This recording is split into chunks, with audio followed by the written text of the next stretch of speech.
ও নমস্কার বন্ধুরা। আমি একটু চিন্তার মধ্যে আছি। কেন জানো? আমার প্রচণ্ড চুল উঠছে। তোমাদেরও কি উঠছে চুল?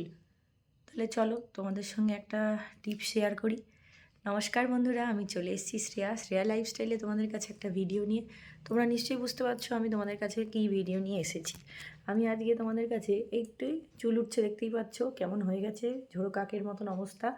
আজকে এই চুলটাকে আমরা কিভাবে চেষ্টা করব কম ওঠার। ঝোল তো উঠবেই, কিছু করার নেই, যা পলিউশন, যা ট্রেস, মানুষের নানা রকম শারীরিক হরমোনাল ডিসব্যালেন্সের জন্য চুল তো উঠবেই।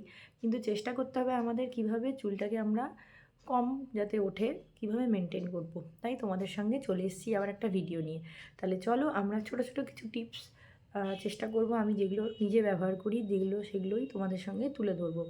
প্রথম হলো, চুলকে আমরা যেরকম রাখবো না, চেষ্টা করব দুবেলা ভালো করে কম্বিং করার জন্য তোমরা মোটা দাঁতের চিরুনি ব্যবহার করতে পারো। তোমাদের যেগুলো সুবিধা, যেরকম সুবিধা সেরকম নিয়ে তোমরা ব্যবহার করতে পারো। আমি একটা এরকম মোটা দাঁতের চিরুনি ব্যবহার করি দুবেলা হেয়ারটাকে কম্বিং করার জন্য। অনেকের উডের চিরুনিও ব্যবহার করতে পারো, কাঠের চিরুনি ব্যবহার করতে পারো।